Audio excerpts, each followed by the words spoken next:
I love today's move because it is a move used by almost every single professional writer ever, and you can use it in any piece of writing you are writing in any genre. Today's move is the Magic 3 list. So sometimes in writing, a writer will include a group of three adjectives, 3 examples. And the reason they do this is actually kind of cool brain science. Brains are tuned by nature to start picking up on patterns once something hits the number 3. So if you have 2 adjectives in a row, but then add a third, your brain sparks and says, oh my gosh, a pattern is happening. I'm going to give this extra attention. Scientists have actually studied the brain's adoration of patterns, and found that it's actually really pleasing and soothing to the brain. Our brains want to pick up on patterns because that's a way that we understand the world around us in general and in writing.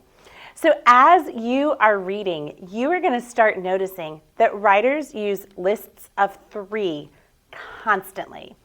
Let me show you one in a little bit of writing by Glenn Weldon. Yet again and again, they, and the series itself, instead chose the more humane, more profound, more hopeful option. So you can see a few things going on here, maybe even a few things you recognize from other mini moves. But what Glenn Weldon is doing here is he's trying to describe an option, right? And he chooses 3 adjectives to do it. More humane, more profound, more hopeful.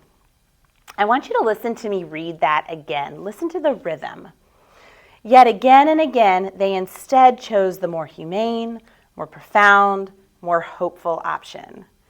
It just sounds really pleasing, doesn't it? It sounds harmonious. Our ears and our brain like that pattern of 3. So he could have chosen one of these, but instead, Glenn Weldon puts in all 3 adjectives in a list with those commas in between, of course, to describe option in a way that's just a little bit smoother, a way that makes our brains spark in this really pleasing way. Let's take a look at some other writers who are using the Magic 3 list. And as you look at those options, notice the different ways they're doing it. Sometimes it's 3 adjectives, sometimes it's 3 nouns, sometimes it's 3 examples, but it's always a group of 3.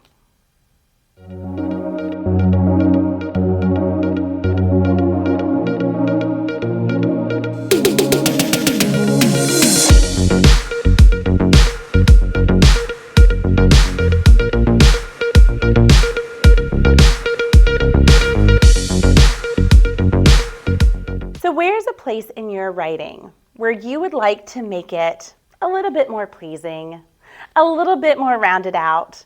Maybe you have 1 or 2 adjectives or 1 or 2 examples, and you can go back in and add a third. So you're doing that writer's trick of the Magic 3. Thanks for watching. Please be sure to like and subscribe so that you don't miss any mini moves for writers.